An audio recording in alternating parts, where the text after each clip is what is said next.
Hello and welcome to this Deakin University alumni webinar focusing on building a resilient career. Sam Johnson here from the Deakin Alumni Engagement Team.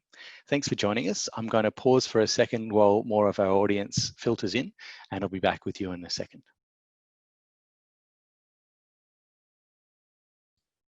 I'd like to start by acknowledging the traditional owners of the lands from where I'm broadcasting, the Wad Wurrung people of the Kulin Nation, and to pay my respects to their elders past, present and emerging. In this webinar, Deakin alumna Carolyn Chin-Parry, IT Woman of the Year for Asia and PwC Digital Innovation Leader, will share her personal story of what it takes to build a resilient career. We'll also have a presentation from Nicola Corner from DeakinTALENT, Deakin's Graduate Employment Division. DeakinTALENT have a wonderful range of services to help both alumni and current students in their career progression. Our presentation will run for about 40 minutes, followed by a Q&A session with our presenters. Throughout the presentation, if you have any questions, please type them into the Q&A box and submit, and we'll get to as many as possible during the discussion time at the end. Before I introduce Carolyn, I'd like to run a quick poll to get an idea of why you've chosen to join us for this webinar. Please submit your answers to the questions that will pop up on your screen in a moment. So the higher percentage of our audience is Deakin alumni, which is wonderful. Welcome to you. We have a few students as well and a few people from other areas. So welcome to you all. The majority of you are currently employed. We have some seeking employment and some studying. So it's really good to have a broad cross section, and thank you for sharing that information. That'll help our presenters. Now I'd like to introduce our first presenter, and it's a real privilege to have her with us. Carolyn Chin-Parry is the current IT Woman of the Year for Asia. She is Managing Director and Digital Innovation Leader at PwC Singapore and also leads PwC's Asia Pacific Digital Upskilling Initiative for 84,000 employees in this region. Carolyn is an active contributor of PwC Singapore's Diversity and Inclusion Committee and provides pro bono digital upskilling for charities, NGOs and social enterprises. She is a board director for a Singaporean charity, the Digital Industry Vice Chair for the Australian Chamber of Commerce in Singapore, and sits on the advisory boards for the Australian Institute of Company Directors, She Loves Data, which is a non-profit organisation, and EGN. Carolyn is a former Deakin sessional lecturer and served on the Deakin School of Information Systems Advisory Board for 10 years. Carolyn, thank you so much for joining us. Over to you. Thanks so much for the lovely introduction, Sam, and hello everybody. It's such a pleasure to be here. I was very, I guess, honored to be asked to come and speak with you today. I just thought I'll share quite a personal story. It's probably the most personal story I've ever shared on any webinar or conference that I've been on, and it's the first time I've even shared any childhood photos publicly. So I hope you enjoy this session. I just thought I'll maybe start off about sharing my early years. I'm someone who grew up in Singapore, born and bred in Singapore, to a middle income family. And that's a photo of me posing, I think probably at one of my auntie's wedding at the Chinese gardens in Singapore, if you've ever been there. And then another photo is about, let me just see if this works actually, whenever that pops up. It's another photo in blue is actually about me, my very first day in primary school in Singapore. So that little girl in the blue uniform on the left-hand side is me with the glasses. And that was a couple of my classmates and my classmate's mom in that photo. So that was huge memories for me. I can always count on my mom to capture lots of photos because she's a photoholic. And she clearly didn't wait for me to swallow my mouthful in that one. And then the other photo of me on my bike on training wheels, I was probably about 6 or 7. So if you've ever been to Singapore, this is actually the beach area that's closest to Changi Airport along the East Coast Park. And it has lots of great memories for me because I used to love cycling up and down that long stretch of the beach. And then that's probably a photo of me when I was a teenager. So that's basically me in a snapshot growing up in Singapore. I probably spent the first 16, 17 years in Singapore. And then I decided to study in Australia. And you might ask, well, why Australia? At that point in time, Singapore only had 2 universities, and it was really, really difficult to get into them. And I kind of also wanted a broader life experience, and I knew that living in a different country and a different culture would give that to me. So when I was about 17 or 18, I jumped on a plane to go to Melbourne because of all the places. My parents said, look, you know, we prefer if you can choose somewhere like Melbourne, where my uncle lives, or somewhere like Toronto, which is where my auntie lives. But they said, look, Toronto's a lot further, it's a much longer flight, and it's a lot colder. So I decided Australia would be it. And it's, you know, I never thought in a million years that I would live in Australia for 18 years. That was never the plan. The plan was just to finish a degree within 3 years and then come back and start working in Singapore. But that hasn't happened. When I went to Deakin University, it was during the time where actually it was not the original plan. To be very honest with you, when I finished my first degree in Melbourne, what had happened was this first arrow here in blue, which was the Asian financial crisis. So, you know, similar story to, I guess, a lot of fresh graduates right now, whereby we've got a global crisis at the moment. Probably this one's a little bit worse given that it's health related. But when I tried to finish my bachelor degree, what happened was it's an Asian financial crisis. And for the first time in Singapore's history, there were hardly any jobs for young graduates like myself. And my parents said to me, well, we're very sorry, but the timing's not great. Unfortunately, you know, there's really not a lot of jobs, and a lot of large companies that normally would have large batches of graduates aren't even hiring at all. And that's really quite a shock to the system, because Singapore at that point in time, when I was growing up in the 70s and 80s, and as well as the early 90s, our economy was growing so rapidly, double-digit growth, to the point that even if you bought a car and used it for 2 years, 2 years later, you could sell the car at a profit. That's how ridiculous it was in terms of the growth of the nation. So to have the Asian financial crisis slap me in the face when I was ready to start working was a very, very tough time. So my parents said to me, look, we're going to give you a few choices. One is you could be a teacher. Another is you could be a flight attendant for Singapore Airlines and travel the world. Or if you like to do your master's, we'll be happy to support you in that. I chose the last, which was basically to do my master's.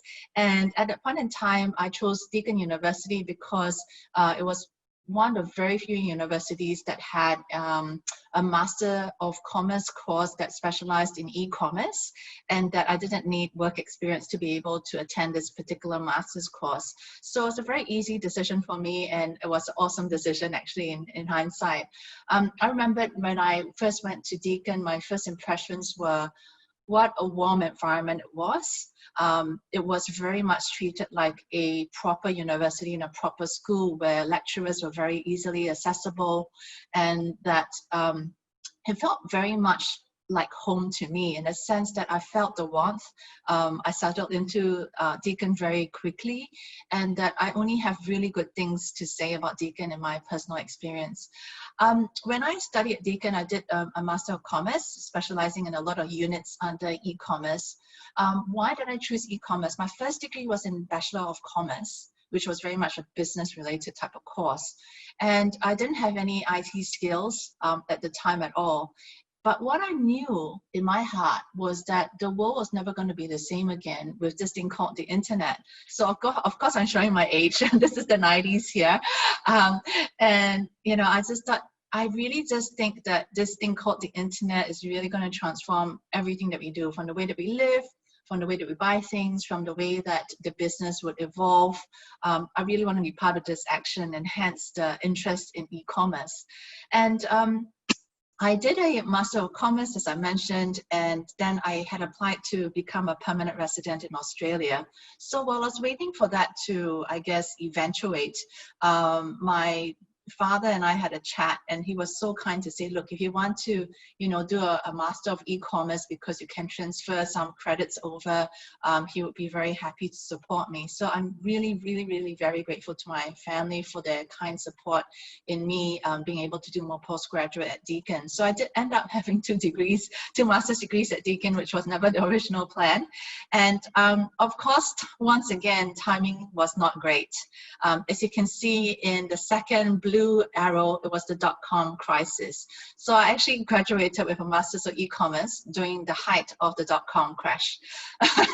So twice in a row, you could see me trying to start off my career with the Asian financial crisis, and then followed by the dot-com crash. And you could say that clearly timing was not on my side. I was, initially attending different interviews, and I was given an opportunity to work with a Big Four consulting firm, which was something which I really wanted.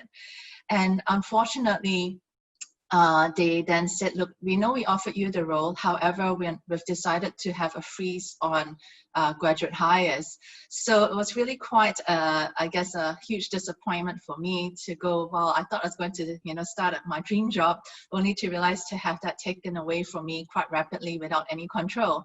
And so then I had to look at plan B, which was who is hiring an IT graduate. And at that point in time, most companies were not hiring IT graduates. If anything, they were retrenching IT people. So in that sense, it was really quite tough to have not many opportunities to apply for the kind of roles that I was interested in.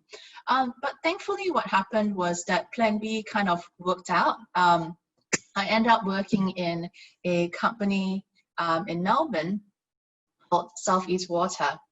And for many of you, you'll be receiving bills from Southeast Water if you live in Melbourne towards the eastern or southeastern suburbs. So what Southeast Water is, it's a statutory board, and they supply water to homes and offices in the southeastern suburbs of Melbourne.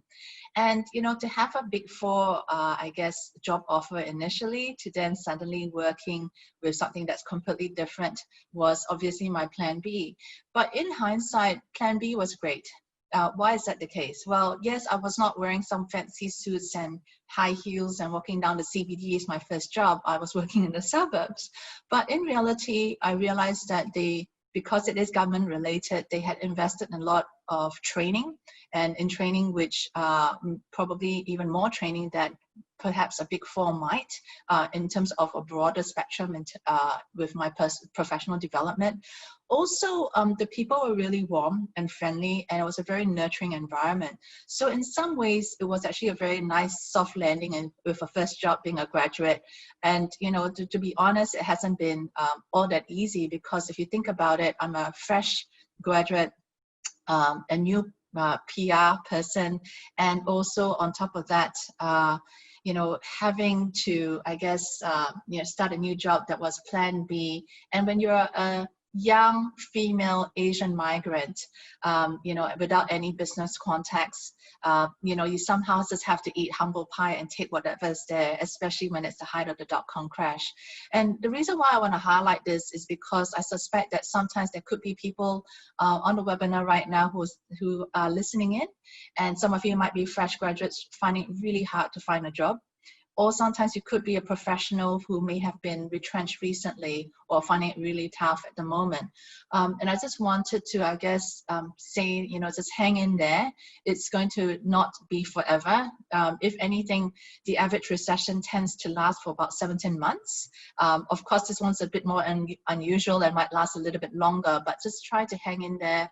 It's okay if you have plan B, and it's okay to have plan C. Quite often, we don't start off our first job as the dream job anyway. So, and if you're a mid-career professional, don't worry about it, just hang in there. After Southeast Water, I knew I wanted to get back into consulting. There was another company. I wasn't going to load you with my entire life story. There was a company in between Southeast Water and SMS. What is SMS? SMS used to be the largest Australian-owned consulting and technology firm that has been bought out by a company called ASG Group. I was at SMS for 12 years. And I never thought for a million years there would be any one company for so long. Generally, when you join a company, you think, oh yeah, I'll be there for 3-4 years and see how it goes. I clearly enjoyed my experience at SMS and ended up staying there for a long 12 years. So why did I choose SMS? I knew I wanted to get into consulting because I wanted to try different industries. And I had interviewed for a few consulting firms.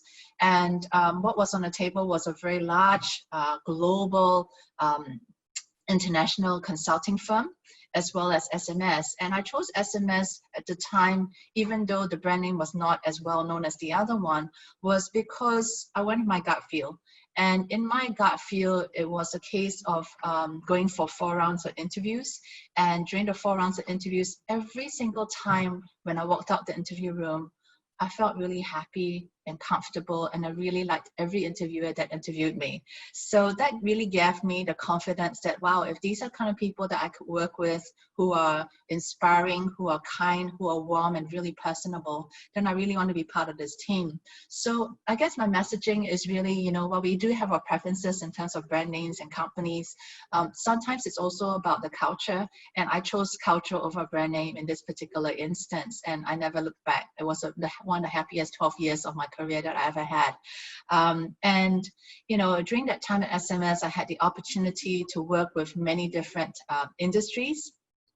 So from, you know, government to utilities to telcos to banking and so on. So having the exposure and having that breadth of industry experience was fantastic because, you know, for someone like me, I love learning new things all the time. I love pushing myself each time.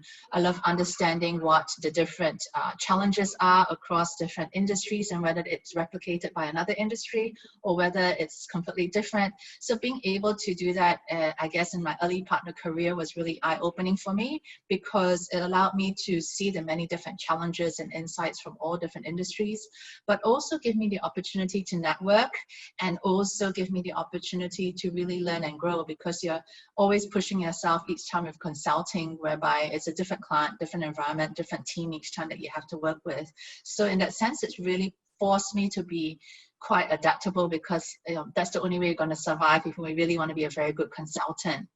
So after SMS, what happened was I spent 7 years in Melbourne SMS and then the last 5 in Singapore actually. So I transferred back to Singapore with my young family and was able to work with, at the time, my first client being BHP Billiton. So it was once again a very soft landing because, you know, if my career started all in Australia, my first client in Singapore was actually an Australian client. It just made it a lot easier. And then later on, I then was working with another Big Four consulting firm for a couple of years. And all of a sudden, I was tapped on the shoulder and asked if I would like to work in Malaysia. As you can see, this particular skyline with the Petronas Towers is quite iconic. And in this particular scenario, I jumped at it and I said yes. Not very often does a female get to take up a C-level role in the IT role. So the opportunity to work for as a Chief Digital Officer was definitely something which I was really thrilled about. And had I stayed on in a Big Four consulting firm, I probably would have done very well. Because the career path was looking very good in terms of its trajectory. However, I decided to take a risk and do something completely different. How different? I would say tremendously different. One, which was going to, as a female, going to work in a Muslim country, and also having my husband and my children in Singapore, well, every week I would fly out to Malaysia to work. So some people would go, my goodness, how could you possibly do that? But I did. So what would happen is that every week, for 2-3 nights a week, I would be in Malaysia. And the distance between Singapore and Kuala Lumpur or KL is the same as Melbourne to Sydney. So it's kind of like a 1-hour flight, and I was doing that every single week. So you could say that I know the Singapore airport intimately and very well, as well as the KL airport very well. And it was a great experience. I worked with in an area that I never worked in before. So once again, quite the explorer, whereby I used to work with large multinational firms or Australian firms, for example. And this was my very first experience with a family-owned conglomerate. And the conglomerate size was quite massive. It was basically my previous boss is the richest Malay billionaire in the world, and he has 60 companies and 100,000 staff. So a very, very huge conglomerate. So to be the CDO as part of this conglomerate was just, you know, to me, and really exciting times. So what was it like working for, you know, a very different culture, a very different country, being away from the family and so forth? It was quite an eye-opening experience. Obviously, my husband and I had many chats before I took on the role. And also, you know, making sure that the kids were comfortable with the arrangement as well. Thankfully, I guess being in Asia and in particular Singapore, I do have domestic help. So I must admit that I do have a helper who lives in with us that helps with a lot of the domestic chores as well as helping with the kids as well. So hence it was made possible.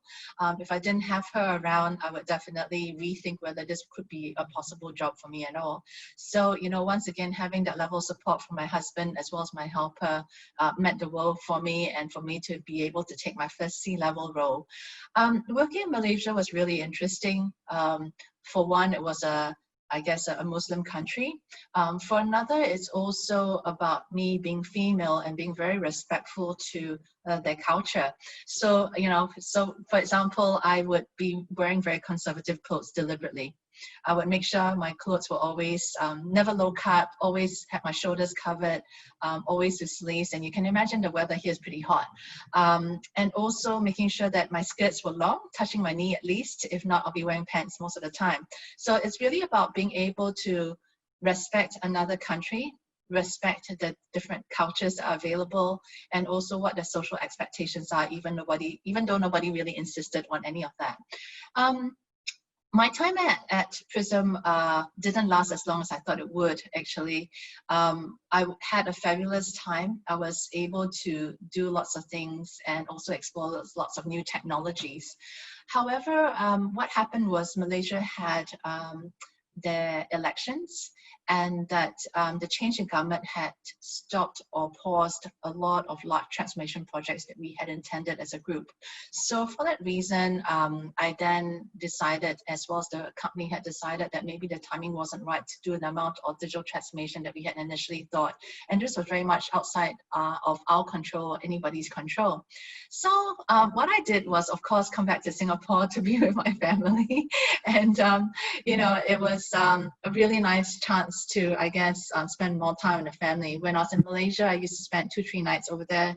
But what was really good was because we didn't have a physical office in Singapore, that the other 2 days I could work from home. So in reality, I spent 2 days working from home, and then of course you had the weekend. So technically, I was only really spending, you know, only a couple of nights away in Malaysia.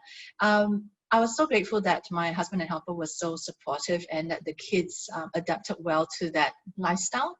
And then, of course, I made myself come home because the timing wasn't great in terms of transformation. And as you can see, that's the skyline of Singapore with the Marina Bay Sands building as well as the Ferris wheel there. And then I started working for PwC, which is PricewaterhouseCoopers, and I've been there since November. It's been a great journey so far. I've really, really loved working with PwC. So what is my role? My role is a Digital Innovation Leader. So I help to co-lead our Digital Innovation Office, where we explore new technologies, also looking at internal transformation. So as a Big Four consulting firm, we're also wanting to transform ourselves and push ourselves in a digital era. And the other half of my role is looking after Asia Pacific's digital upskilling program. So it's what Sam had said earlier in my introduction. I look after the digital upskilling for 84,000 people in this region. Why digital upskilling? It's definitely an area which I feel very passionate about. I'm very, very passionate about upskilling. I'm very passionate about the future of work. And in my mind, the future of work is not about the future. The preparation for the future of work actually needs to start right now. Because right now we're already in the digital era. We are already in Industry 4.0 or the fourth industrial revolution. And having COVID-19 accelerate the rate of digital transformation for many organizations, many industries, because of being able to work from home all of a sudden and having restrictions and lockdowns. And I know that Melbourne's going through quite a tough lockdown at the moment. That it's so important to make sure that we all have the right skills moving forward. So how do we know what exactly is the right skill? I have to say that in a moment, I'll share a little bit more about what that skill looks like. Maybe I should have positioned the slides a little bit differently. I just thought I'll close off these little cutie slides first by saying that I never thought in a million years a young girl standing there with a bunch of flowers at someone's wedding would end up being a woman who would be standing in front of conferences and speaking at webinars and being featured by lots of different organizations there. So it's really amazing that my career ended up a lot better than I ever thought. Not because I put myself down, it's not that at all, but I just didn't think it would flow this way. To be featured by the Economist magazines 3 times, by the CEO magazines twice, and so forth is really something that I never really thought would happen to someone like me. So in terms of, I guess, looking at skill sets that we should consider, I mean, if you look at, the many different crises and recessions that have happened, we really have to push ourselves in terms of never resting on our laurels. What does that really look like? I mean, you can see from here, this is clearly quite an old graph because COVID's not in there yet. And COVID's graph look much worse, I think, in terms of the red going all the way down. Because, as you know, I had so many doors closed on me at the start of my career, from the Asian financial crisis to the dot-com crash. Thankfully, I managed to ride the wave to the subprime mortgage crisis, which I think in Australia we called it the global financial crunch. And we really need to rethink where we are right now in our career. We also need to think about where you want to be in the coming years. And we cannot assume that the industries that have existed will always exist the way that it is. The same way we cannot expect that the careers that exist under these industries will look the same. It already is shifting quite a lot because of automation, because of robotics, and AI and so forth. So what are we supposed to really do? Well, the truth is, workers are really anxious about their future. Let me just go this one up again.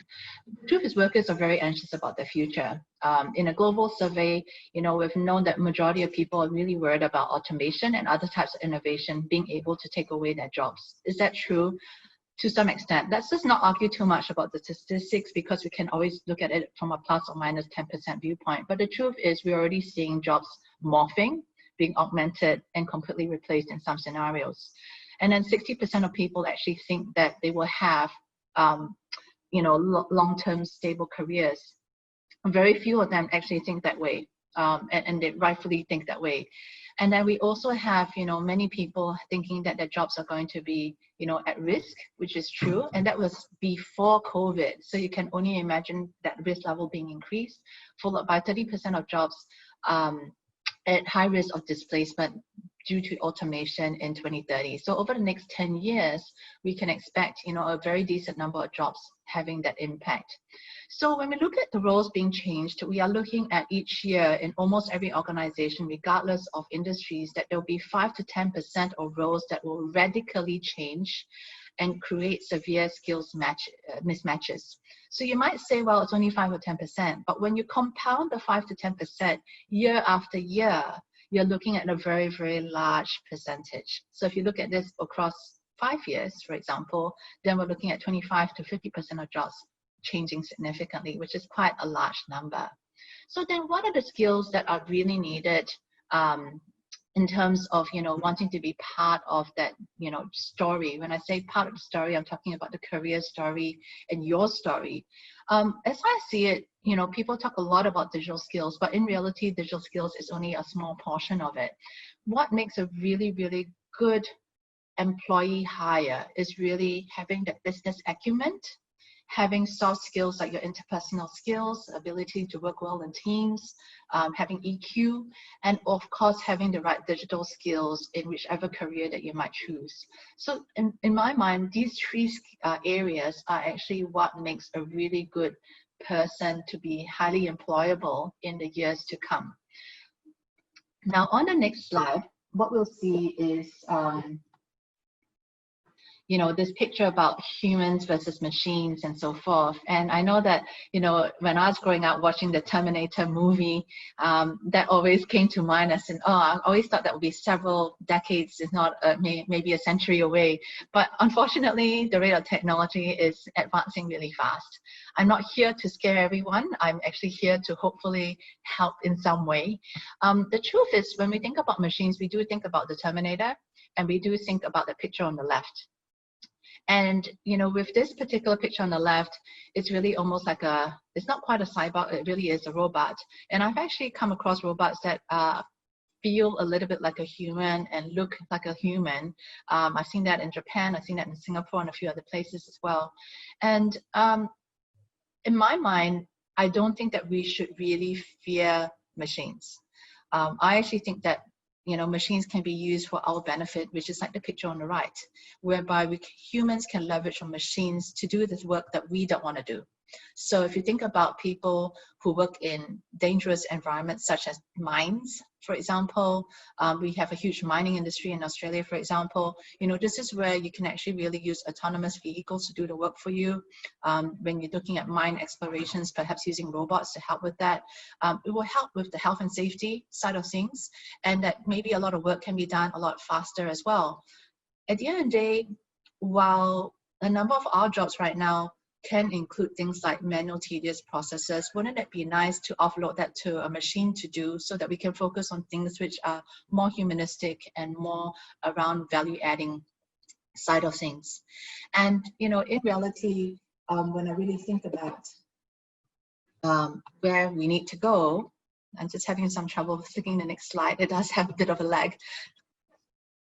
I really think that, you know, there are lots of benefits of humans over machines. So I don't think that we should fear machines. We should let machines do things that we need to do. Thanks, Sam. And also then making sure that we are very aware of how to actually use our human skills such that we can differentiate ourselves from the machine side of things. So what are some of the things that I would look at?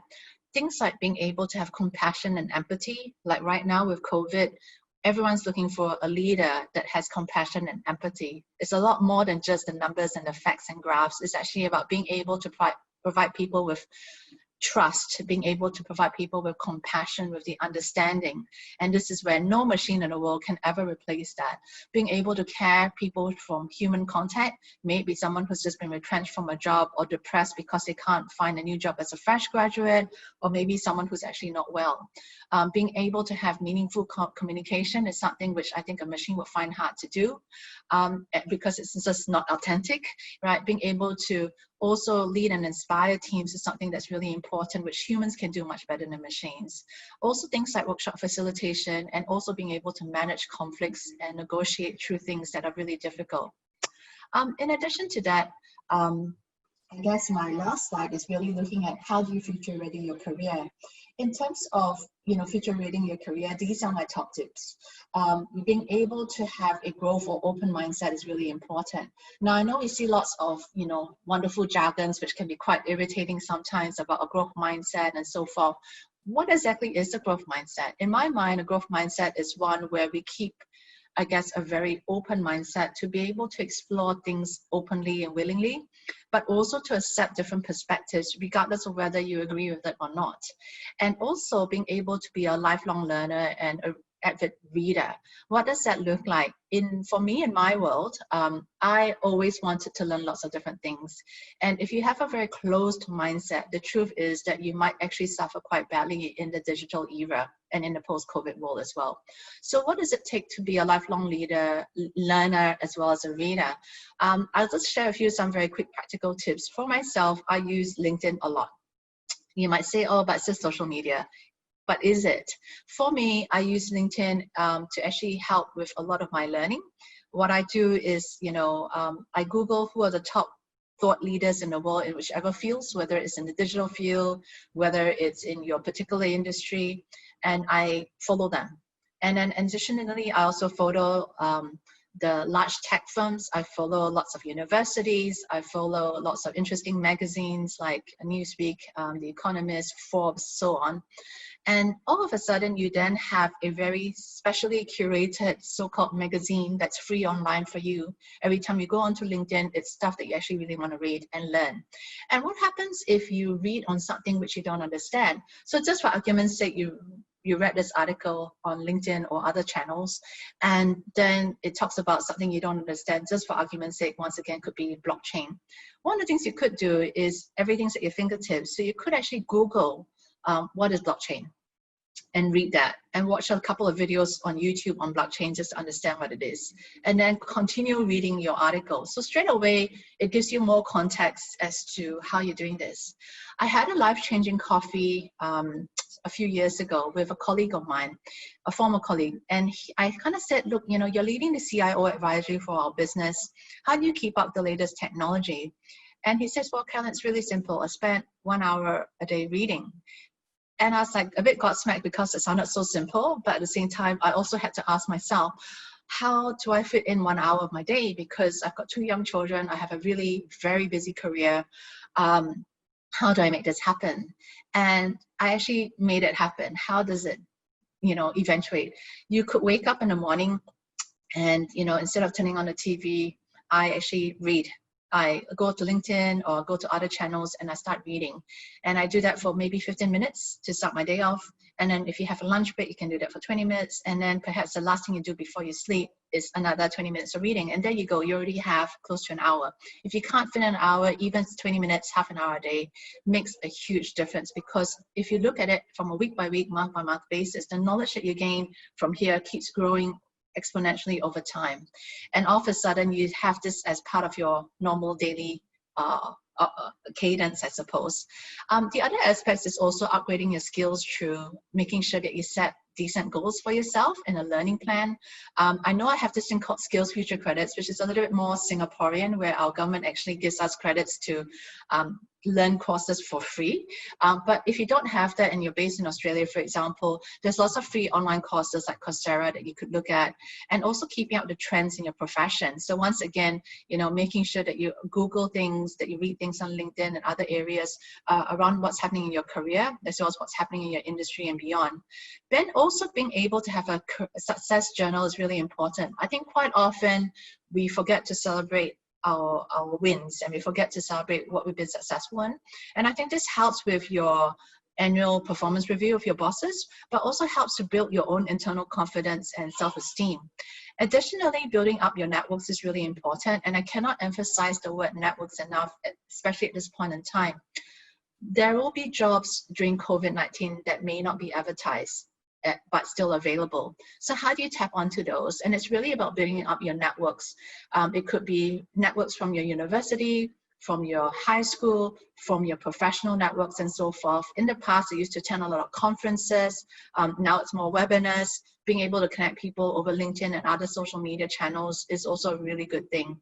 And also, regardless of where you are in your career, I'm a very big fan of mentoring, and also a very big fan of reverse mentoring.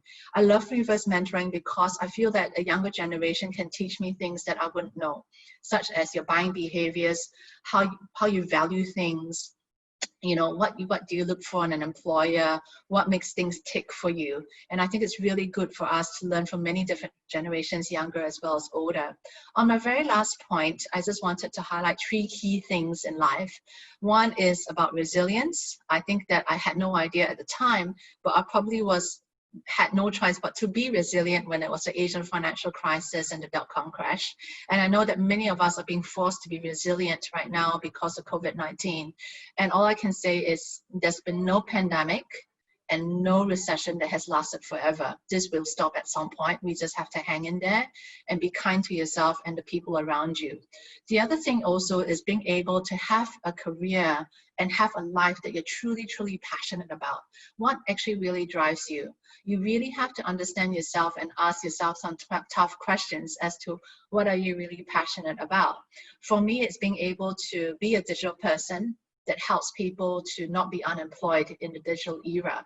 I really want to have a very inclusive workforce regardless of where I am in the world, and being able to influence the workforce to be inclusive, because I feel that, you know, with having the right skills, with also being able to leverage on technologies, we can actually include underrepresented groups in the community to be part of the workforce that was never able to, but it can be because of technology. And last point is really looking at your legacy.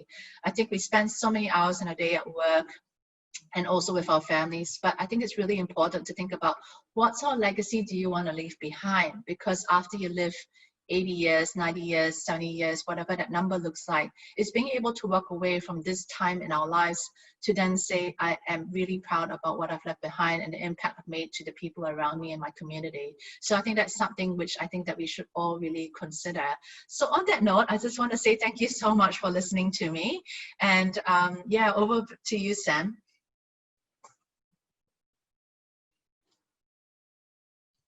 Thank you so much for that fantastic presentation, Carolyn. I'm sure there'll be lots of great questions for you that we can cover in the Q&A section at the end, and just really appreciate your time and insights. It was wonderful. Thank you. Thank you. Now I'd like to welcome Nicola Corner, who's the Program Manager, Career Advancement and Graduate Talent Development with DeakinTALENT, Deakin's Graduate Employment Division. Nicola, thank you so much for joining us for this webinar, and over to you. Thanks, Sam. It's really great to be here today. So just wanted to say thank you to you and the alumni team for the invitation. It's always great to speak with both students and alumni. So really pleased to be here. And also thank you, Carolyn, for that great presentation. There was so much wonderful information in there, and you know, definitely content that I'm really interested in myself. So yeah, fantastic information, and thank you so much. So what I wanted to spend the next sort of 5 to 10 minutes doing is really just providing you with a brief overview of DeakinTALENT and how we can best support you to achieve success, whether that is as a current student at the moment or as a member of our alumni community. So let me just go into this first slide. So a really good place for me to start is probably what is and who are DeakinTALENT. So I'm assuming that you know, a lot of you will be familiar with DeakinTALENT, but for those who might not be, DeakinTALENT is Deakin's career and employment service. So our programs and services really have a dual focus. Firstly, to empower you to explore a broad range of career opportunities, to build skills and experiences, and to apply your career plan to, you know, shape a career that aligns with your interests, your values, and your skills.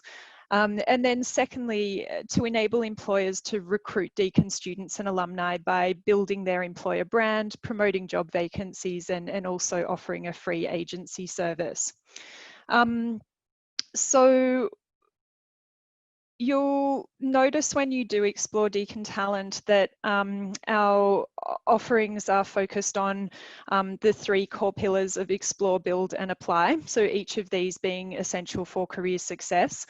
So explore, obviously the first and most important step for sound career decision making. So, you know, when we say explore, we mean many things by that. So it might be exploring your interests, your values, your motivators to better understand what you need and what you want from your work. Might be exploring your existing skills and experiences to determine what you might need to build to fill any gaps in terms of the career moves you're wanting to make. Or it might be even things like exploring the breadth of employment opportunities that are available to you. Moving on to build, this can again mean many things, building your professional identity, building your resume, your cover letter, your LinkedIn profile. It might be building your professional networks. So as Carolyn touched on, you know, really nicely, as we progress through our careers, it's our networks that will help or limit us to some extent. And in this difficult employment market that we're currently experiencing, and you know, that will likely be our unwanted reality for some time to come, networks are going to play a very important role in helping us to, you know, make those career moves that we're wanting to. And then the final piece being apply. So this is really focusing on applying our value proposition and our career strategy to make considered strategic moves. So whether that's working for an employer or maybe even working for yourself. So I guess in combination, these pillars work together to help us achieve career advancement. I also just wanted to touch briefly on the Deakin Talent team. So we have a wealth of expertise within our team. We've got people that bring knowledge and experience from a wide range of backgrounds. So areas such as human resources, and we also have people who have years of experience in both internal and agency recruitment with leading organisations both locally and internationally. So moving on to the next slide, one of the main things I wanted to highlight today is Deakin Talent is available to Deakin graduates for life. So when you navigate to the Deakin Talent website as an alumnus, what we would like you to do is request access, because many of our resources are protected behind Deakin single sign-on. So to do this, you just navigate to For Graduates from the top menu bar there, and then when you get to that next window down, there's a prompt to say register for access to Deakin Talent career resources. So that will provide you with access. So in terms of what we offer, you can see some of our core offerings and or programs and services that we offer on the slide. So these are all available for you to tap into. So this is what I would call our general offering. So just to run through a few of those, we've got our career success resources that are available on demand. So that includes a broad range of templates and guides. We also run career workshops, which delve into the detail of specific career topics. We do have a dedicated team of career coaches who you can schedule a confidential one-on-one appointment with to discuss a particular career topic in further detail, or it might even be to gain some clarity around those next steps if you're not quite sure where to start. We also offer an application review service, so you can submit a resume and or cover letter to receive detailed feedback, and we turn that around within 2 days, usually faster. We offer a range of employer events throughout the year that enable you to explore different organisations. So they're being held online at the moment. So to give you an example, earlier today we held a Careers in IT event where we had a panel of people in different capacities within the IT industry speaking about their industry and their career paths. We also have new opportunities added daily to the Deakin Talent Jobs and Internships Board. So we work with a broad range of employer partners who are always really keen for us to get those opportunities in front of students and alumni. And then finally, we've got our Deakin Talent programs. So these are really targeted at particular groups of students. And one of those programs that I particularly wanted to highlight with you today is Deakin Talent's Advance offering. So to give you a bit of an overview, this offering has been specifically designed for students with prior professional experience.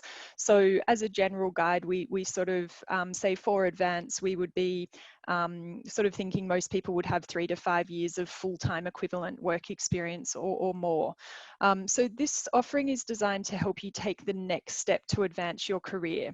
And obviously advancement can mean many things. It might be moving up, or it might be moving sideways, for example, or it might be moving out. So this is really for people who have already been in the workforce, are really looking for that next step, opposed to students that are maybe looking for those first or early graduate opportunities. So in terms of the offering itself, or I should say just to help you navigate to this when you go to the website, it's sitting under guided offerings and then Deakin Talent Advance. So in terms of the offering, we have our advanced webinar series. So the webinars are highly practical and they focus on the fundamentals that will facilitate career advancement. Each one really delves into the details to ensure that you're presenting yourself effectively and consistently at an advanced level. So those webinars are 75 minutes and they include a Q&A component, and each one is delivered at least monthly. So some topics would include things like develop and tailor a strategic resume, excel at behavioural interview, or navigate career change and transition. So there's a whole series of those. We also have advanced resources, so you can access these resources on demand, and again they cover a broad range of career topics. We also have an opportunity to book an advanced career appointment. So they're available year round. They're completely confidential. They're 45 minutes in duration, and they can be used to discuss a broad range of career topics. So career change and transition, job search, interview coaching, maybe even offer management and negotiation and so on. So anything that you sort of would like to chat more about individually. You can also request an advanced application review. So again, having your resume and or cover letter reviewed in line with that sort of advanced step that you might be wanting to make. So always great to have someone review that before submitting. So I definitely encourage you to explore this offering. There's a lot there. And a lot of support and resources that we hope that you will find value in exploring. So that's, I know, a very brief overview, but really just wanted to encourage you to come to our website, engage with us. At the moment, we know a lot of people are experiencing career challenges, and there is a lot of uncertainty at the moment, just based on COVID and the changes that we're seeing as a result of that. But please know that we are absolutely here to support you at all times, and really happy to connect with you regarding any career question that you might have. So thank you for the opportunity again today. I hope that's given you a bit of a snapshot, and yeah, look forward to speaking with you further. Thank you very much, Nicola, for that fantastic presentation. It was wonderful to hear about all of the opportunities that are available. So now is the time for us to do our Q&A section, and we're running a little close to time, so we might go a little bit over the half-past mark. But if you've had any questions that you've thought of during the session, please type them into the Q&A box and hit submit, and we'll get to as many as we can. So the first questions come through. Actually, we've had two questions about mentoring. People were really interested in that. So Carolyn, questions: how do we find a mentor, and how can we provide value to ensure a two-way relationship? You happy to address that one? I think there's many ways to find a mentor, and in reality, through the years, I have surrounded myself with multiple mentors in parallel. So I don't think that you need to have only one mentor. For me, I probably have about 7 or 8 different mentors at any point in time. How to find one? There's many different ways. One is, being able to find one in your workplace, or even multiple ones in the workplace. Another could be a family friend that you admire, or possibly even a uni lecturer that you have a connection with, or a friend that you really look up to, and possibly even a stranger on LinkedIn. But I'll share a little bit more about all these points. I guess the question is, what are you looking for in a mentor? Is it really about professional development? Is it about growing as a person in general, and so forth? And also, the question was, how do you provide value to ensure a two-way relationship? I think you can add value in different ways. One is, for example, if you know your mentor is, just for argument's sake, part of a particular industry, like maybe health, for example. If you come across any interesting health articles, you could email this person the articles, and it might be quite useful for them. You could also maybe introduce them to other people that you think will get along well with this person if he's open to it. And there's nothing wrong even asking your mentor, something along the lines of, I've really appreciated our time together and getting a lot out of our sessions. I really would like it to be a two-way relationship. Is there anything that I could do to help you maximize your time in our session? And just ask the question. I think that's really something that you could do. Other ways could be potentially providing kudos on LinkedIn to thank that person publicly, or even recommending them on somewhere like LinkedIn as well. But feel free to ask your mentor first before you do anything on social media, because they may or may not be comfortable with it. As to someone like me who has multiple mentors, why? I think the truth is I have different mentors for different things. And sometimes if I have a problem and I need different perspectives, I might contact 2 or 3 just to hear what they have to say. Other times it's, like I said, you know, different mentors for different things. Some I will ask questions around parenthood. You know, other times I would ask questions around business development. Other times it could be about the latest technology and the perspectives on it. So it kind of just depends on what the situation is. And there's, like I say, nothing wrong having multiple mentors. I like the idea of multiple mentors because you remove the reliance on the one person to be available for you whenever you want to. This person could be unwell, could be very busy or on annual leave.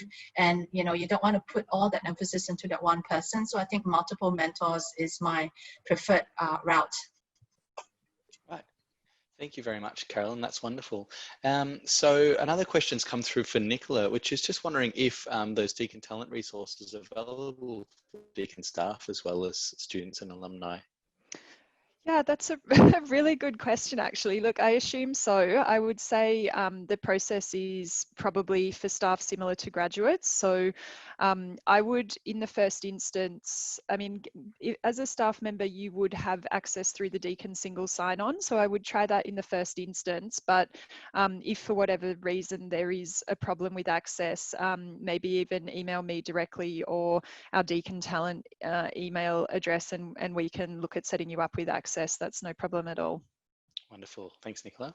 And we had a question come through from Mark, who, for Carolyn, asking, what would be your recommendations or suggestions for someone who has been in the workforce for over 20 years, wanting to change industries and move into a different role in data analytics? I think that changing industry is a wonderful thing, and it takes a lot of courage to do that. And I've seen so many people transition very well. I guess it's really about being able to do a few things. One is, in my humble opinion, start thinking about what you're posting on social media. I know I talk about LinkedIn, but I guess it's one of the most well-used you know, professional social media platforms. So I think on LinkedIn, you can start sharing more articles and your thoughts around that particular industry that you want to get into, so that people can start seeing your interest in there. You should also consider, you know, connecting with people from that particular industry over LinkedIn and other platforms as well, just to increase your networks in a particular area. Also, I would say that, you know, being able to speak to some of these people in the industry, whether it's through LinkedIn and making a connection there, or whether it's through friends or that you might work in that industry, to understand where it's at. So you could say, look, you know, I'm really interested in this industry. I would like to make a transition. What are the latest trends in this particular area I need to be aware of? What do you think that are some of your tips that you might have if your HR was to ask me why I'm making that transition?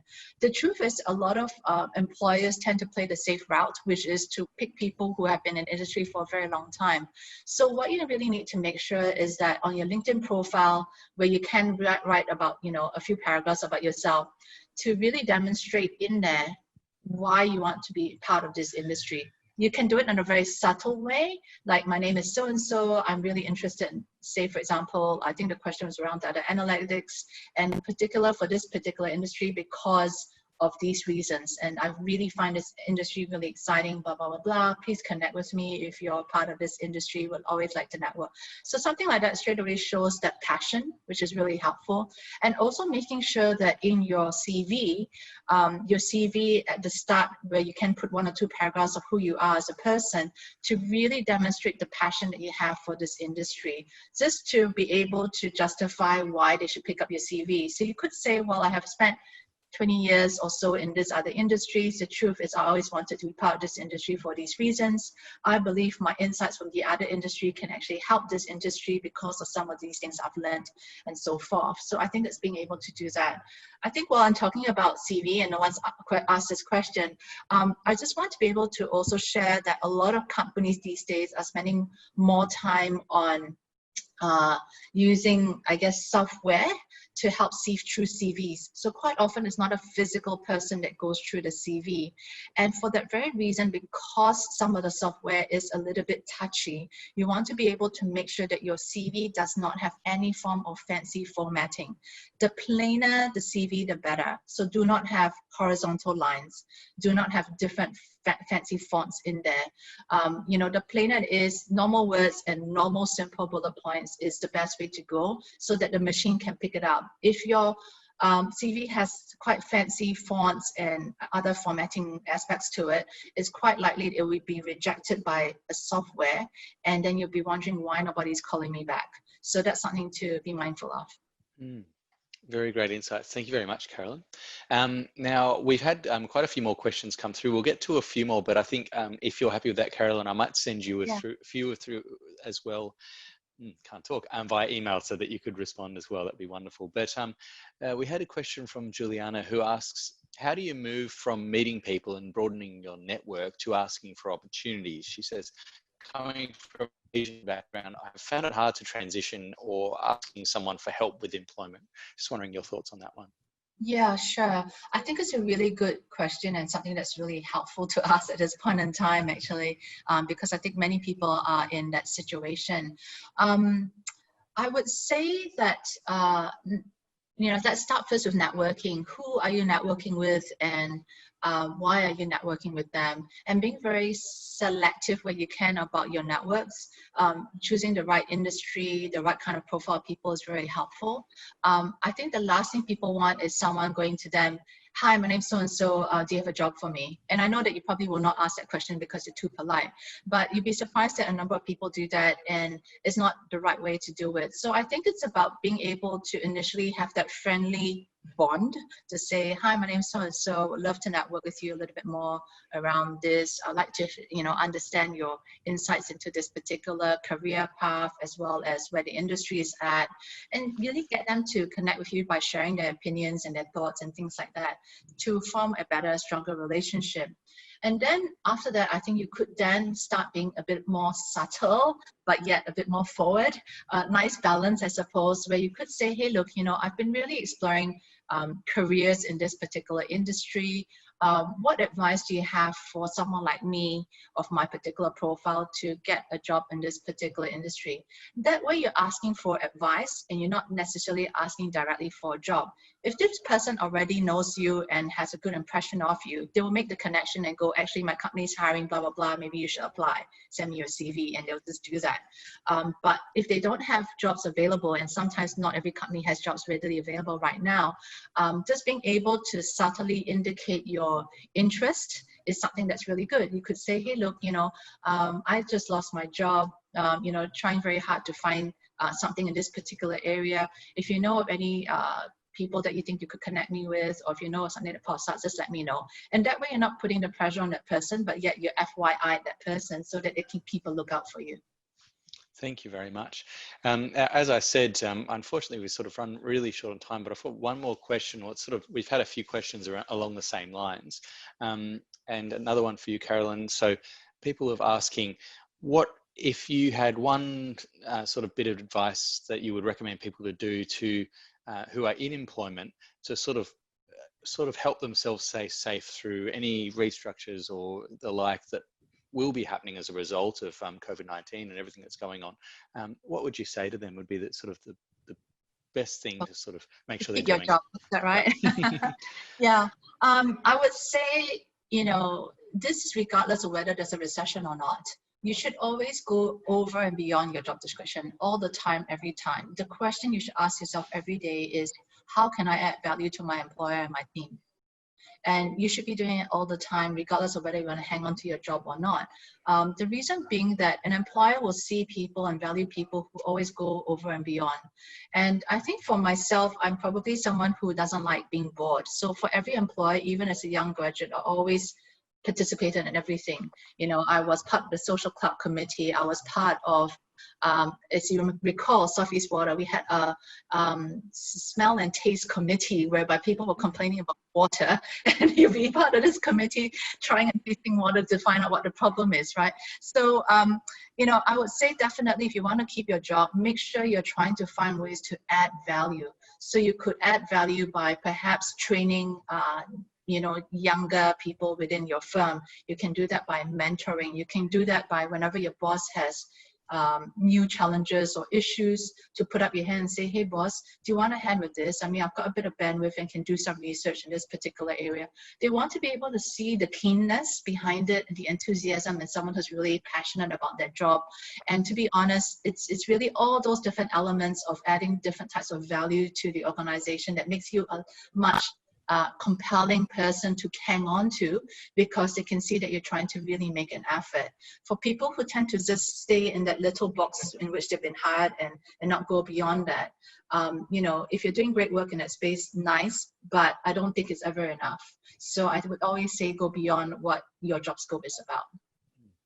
Thank you very much. Great insights. And thank you very much to you, Carolyn. Thank you, Nicola, for your insights of being part of this webinar today. It's wonderful. And feel free to join me on LinkedIn if you have further questions. I'm happy to answer it through there. But just when you connect with me, just say you attended the Deakin webinar, so I have some context around it. But thank you so much, Sam and Nicola, as well as Deakin Uni, for having me. It's just been such a pleasure. Thanks. Wonderful, thank you.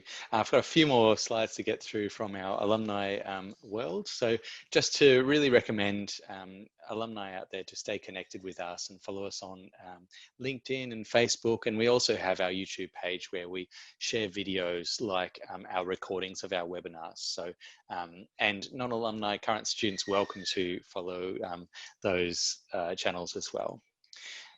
Also a reminder that alumni are eligible for a 15% bursary off postgraduate course fees. So please do head to the website and check that out. It's a wonderful opportunity. As I mentioned, we do record the webinars that we hold. They're available on the Deakin website or through our YouTube channel. And there are some great recordings there, some really good resources. Lastly, thank you very much for joining us. Please submit any feedback or questions to deaconalumni@deakin.edu.au. I will send the questions we didn't get through in the Q&A through to our presenters. Thank you very much for your generosity with that. And I hope everyone enjoyed the session. Thanks again to everyone and have a good day.